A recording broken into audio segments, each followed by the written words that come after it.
इस कार्यक्रम के प्रसारण सहयोगी हैं श्री दिगंबर जैन बड़ा मंदिर, B73B, सेक्टर 27, नोएडा, उत्तर प्रदेश। संरक्षक श्री महावीर जैन, संरक्षक डॉक्टर SP जैन, संरक्षक श्री राकेश जैन, अध्यक्ष श्री पवन कुमार जैन, उपाध्यक्ष श्री निर्मल कुमार जैन, सचिव श्री अजय जैन, कोषाध्यक्ष श्री सुभाष चंद्र जैन, महासचिव श्री चंद्र प्रकाश जैन, प्रबंधक श्री सुबोध कुमार जैन, सदस्य श्री संदीप जैन, सदस्य श्री प्रमोद जैन, सदस्य श्री दिनेश जैन, सदस्य श्री राजीव जैन, सदस्य श्री MP जैन।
कहीं और जाने की आवश्यकता नहीं होती। पुण्य उनका अपने आप घर बैठे भी मिल जाता है, यदि आपका भाग्य प्रबल होगा तो। मंदिर जी में बहुत सारी चीजें आपने विराजमान कर रखी हैं। पिछली बार संयोग से यहां से जाना हो रहा था, एक टाइम के लिए आए थे, संग नहीं आया था, हम और सुबहुली सागर जी महाराज 2 लोग साधु आए थे। बस मन में आया कि इतना सुंदर मंदिर है, इतने सुंदर लोग हैं, और मंदिर जी का वैभव बहुत सारा बना रखा है आपने, चमत्कारी अतिशयकारी प्रतिमाएं भी हैं, लेकिन भगवान के ऊपर 64 चवर डोले जाते हैं।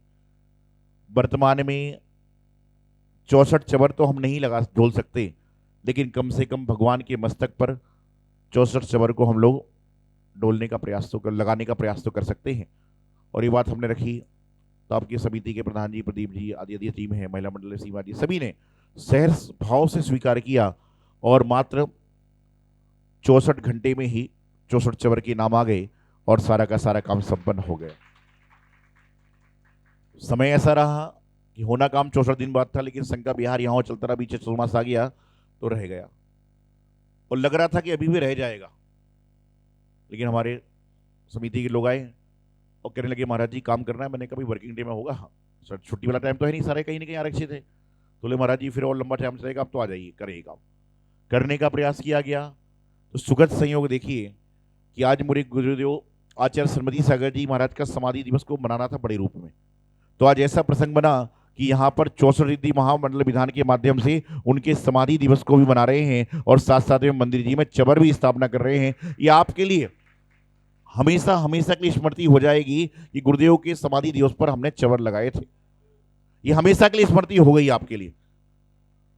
तपस्वी सम्राट आचार्य श्रीमती सागर जी महाराज का समाधि दिवस है, उनके बारे में भी बताना चाहूंगा। ऐसे कितने लोग हैं जिन्होंने उनको देखा है? हाथ खड़े करो जिन्होंने तपस्वी सम्राट आचार्य जी को आपकी तो महिमा लगे, आपका क्या कहना? 4-6 लोगों ने देखा है। वर्तमान में बहुत सारे साधु तपस्वी हो गए, वर्तमान में बहुत सारे साधु तपस्वी हो गए, लेकिन भगवान महावीर स्वामी के बाद यदि सबसे ज्यादा तपस्या इस पंचम काल में करी है तो ये गुरुदेव आचार्य श्रीमती सागर जी महाराज तपस्वी सम्राट वाले। उन्होंने तपस्या के सिरमौर क्यों हैं कि बाकी साधु महाराज यदि तपस्या कर भी रहे हैं तो एक रस ले रहे हैं, दो रस ले रहे हैं, अनाज ले रहे हैं, कुछ ले रहे हैं, लेकिन गुरुदेव आचार्य सन्मति सागर जी महाराज ने अपने 50 साल के साधु जीवन में 39 साल उपवास किए हैं, मतलब 39 साल उनके उपवास में बीते। और अंत में उन्होंने क्या लिया आहार में, क्या लिया सुलोचना जी आहार में, लास्ट में बताओ? छाछ और पानी, लास्ट के 5-6 वर्ष गन्ने का रस, केले की रोटी, बस। अनाज तो त्याग था, बूरे का त्याग, नमक का त्याग, तेल का त्याग, घी का त्याग, सटरस का त्याग।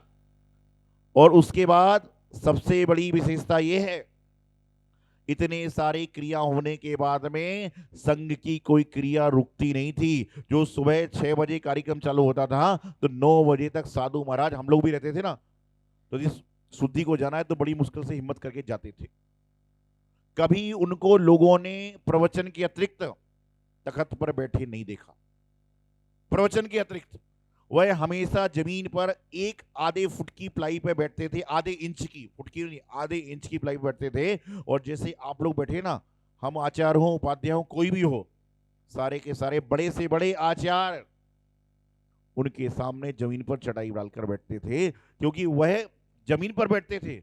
तो हमने निवेदन किया, महाराज जी हम कहां बैठेंगे, आप जमीन पर बैठोगे? उन्होंने आधे इंच की प्लाई, जो कुछ भी नहीं था, उसी पर वह निद्रा लेते थे अल्प निद्रा। तो खड़े खड़े सामायिक, ऐसे गुरुदेव कहना चाहिए कि गुरुदेव हमारे बीच में नहीं है, लेकिन गुरुदेव की जो तपस्या है उसका अंश उनके वंश के रूप में हमारे साधु समुदाय है, उनके सामने। आचार्य श्री सन्मति सागर जी महाराज का तो हमारे जीवन में बहुत उपकार है, और बहुत नहीं, बहुत ज्यादा उपकार है। 1981 में जब संभवतः रायपुर में थे, तो हमारे गृहस्थ जीवन के माता पिता वहां पर उनका आशीर्वाद लेने गए थे, और उन्होंने एक बात कही थी कि आपके यहां पर जो आने वाली संतान है वह जिन धर्म की रक्षा करने वाली होगी। उस समय ना तो माता पिता समझते थे, हम लोग समझते थे कि ऐसा भी होगा, लेकिन जब हम साधु बन गए, जब माता पिता को बात याद आती है कि सन्मति सागर जी का आशीर्वाद। उसके बाद दूसरा उपकार यह है कि उन्होंने आचार्य सिद्धांत सागर जी महाराज को दीक्षित किया, जो मेरे दीक्षा गुरु बने, क्योंकि सिद्धांत सागर जी को दीक्षित नहीं करते तो हमारी दीक्षा कहां से होती। तीसरा उपकार यह है कि 26 जनवरी 2007 को औरंगाबाद में लगभग 80-85 साधु के मध्य में उन्होंने मुझे आचार्य सिद्धांत सागर जी महाराज के साथ में दोनों आचार्यों ने मेरे मस्तक पर उपाध्याय पद के संकल्प संस्कार किए, और सारा का सारा काम। हम सम्मेद शिखर जी की यात्रा पर थे 2009 में, चौमासे के बाद। 2010 में मालूम चला कि गुरुदेव उमलबाड़ उदगांव में हैं। शिखर जी से दूरी बहुत लंबी थी, गर्मी का समय, साथ में जो माता जी थी उस समय उनको अंतरायाधिक प्रबल चल रहे। मैंने सोचा जाऊं कैसे, लेकिन बस कहते हैं ना, मनोबल मजबूत हो तो वचन बल और कायबल तो अपने आप मजबूत हो जाता है। तो हम लोग पहुंच गए, और वहां पहुंचे, हम उस समय उपाध्याय थे। जो लोग उदगांव गए हैं तो अनंतवीर स्वामी की प्रतिमा है, उस प्रतिष्ठा में हम भी थे वहां पर। तो वहां पर पहुंचे तो गुरुदेव ने सबको बुलाकर बोला प्रतिगुण के बाद, महाराज बहुत कम बोलते थे, और बोल दिया ना, उसको जिससे सुन लिया वो बहुत महत्वपूर्ण है। और उनके जीवन में यदि कोई वस्तु थी तो एक तपस्या थी। उनके पास एक पेन, एक डायरी और एक विभूलक थी। इसके अलावा मैंने तो इतने बार उनके संग में रहा हूं, मैंने कोई वस्तु उनके पास देखी नहीं, ना उनको आवश्यकता थी ना कोई जरूरत। सारी चीजें मुंह जबानी कर। शिष्यों के ऊपर उनका बड़ा उपकार, वात्सल्य, प्रेम। कई बार जब हम लोग छोटे छोटे साधु थे, क्योंकि 20-25 साल पुरानी बात है, तो जब दीक्षा लेके 2-3 साल हुए, तो हम लोग जब उस समय उम्र के हिसाब से सब चीजें होती हैं, गलतियां भी होती हैं, तो साधु लोग शिकायत करते थे। तो कहते थे कि अभी ये लोग बाल साधु हैं, बाल मुनि हैं, आगे जाके धर्म प्रवणा करेंगे, कोई बात नहीं। तो उनका वात्सल्य ऐसा था। बड़वानी पंचनाक में ये सोदर मनी थे, इनका परिवार, वहां बड़ी विसंग संगति आ गई। आपको ध्यान भी होगा अच्छे से, हमें तो ध्यान है। 2 आदमी आ गए कि हम सोदर बनेंगे, वो बोले हम सोदर बनेंगे।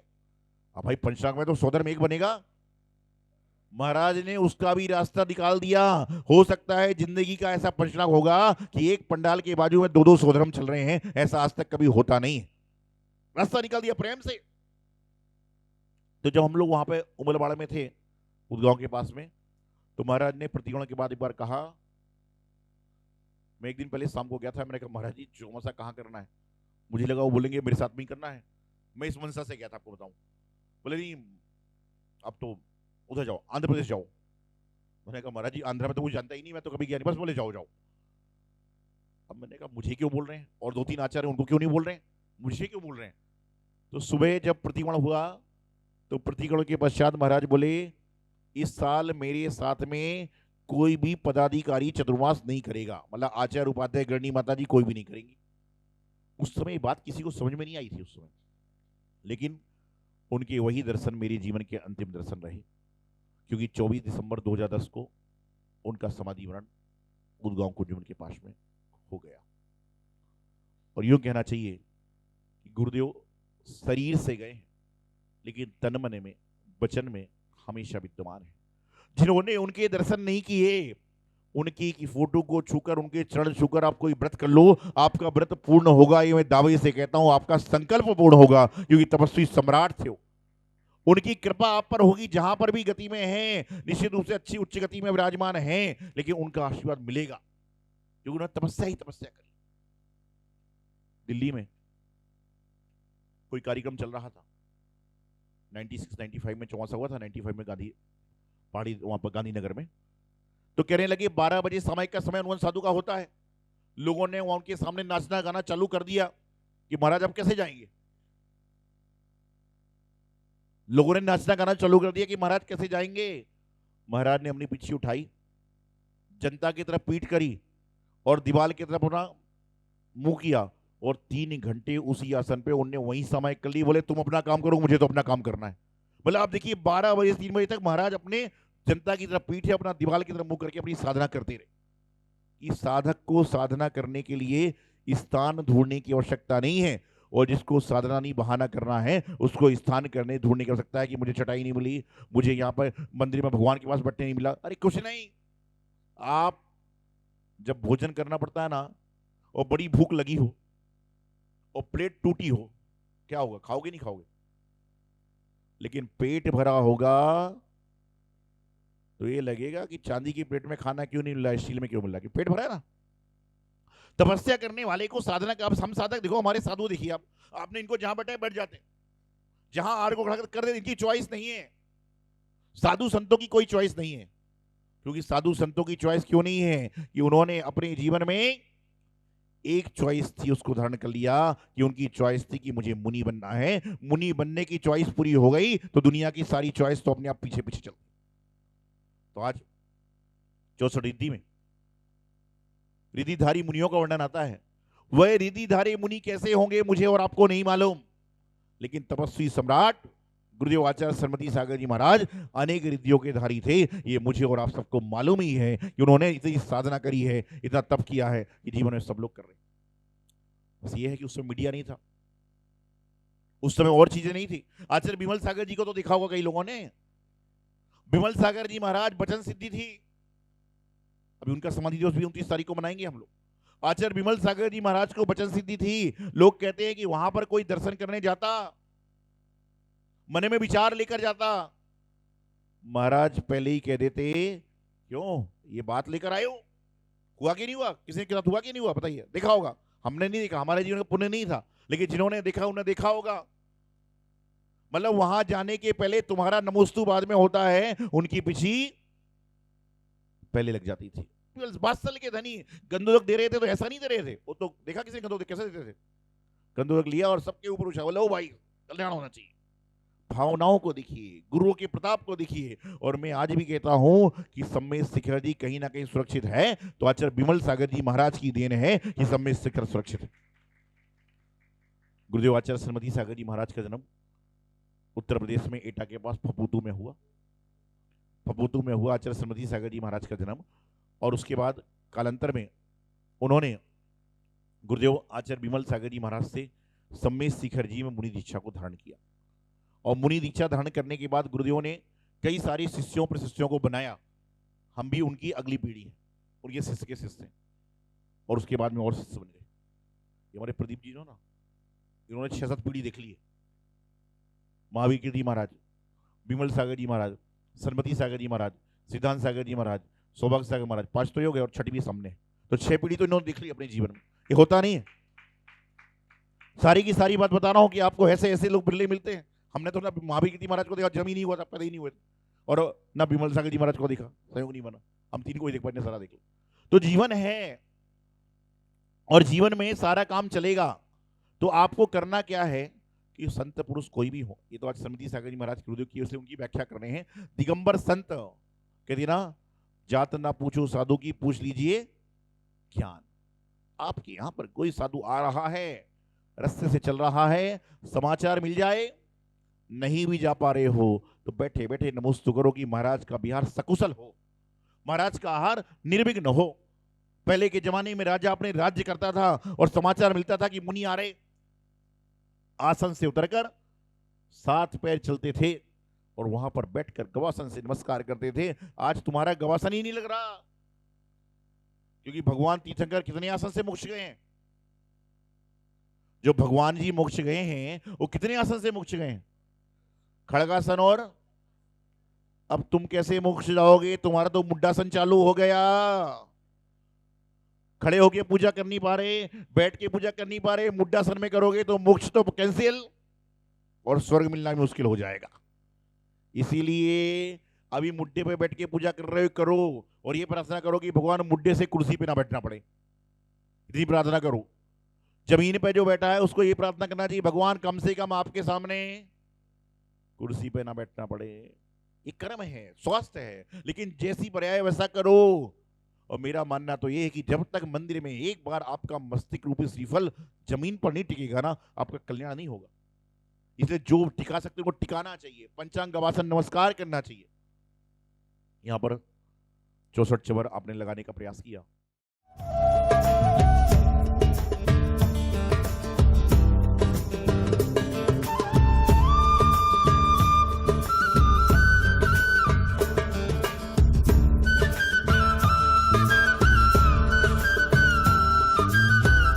इस कार्यक्रम के प्रसारण सहयोगी थे श्री दिगंबर जैन बड़ा मंदिर, B73B, सेक्टर 27, नोएडा, उत्तर प्रदेश। संरक्षक श्री महावीर जैन, संरक्षक डॉक्टर SP जैन, संरक्षक श्री राकेश जैन, अध्यक्ष श्री पवन कुमार जैन, उपाध्यक्ष श्री निर्मल कुमार जैन, सचिव श्री अजय जैन, कोषाध्यक्ष श्री सुभाष चंद्र जैन, महासचिव श्री चंद्र प्रकाश जैन, प्रबंधक श्री सुबोध कुमार जैन, सदस्य श्री संदीप जैन, सदस्य श्री प्रमोद जैन, सदस्य श्री दिनेश जैन, सदस्य श्री राजीव जैन, सदस्य श्री MP जैन।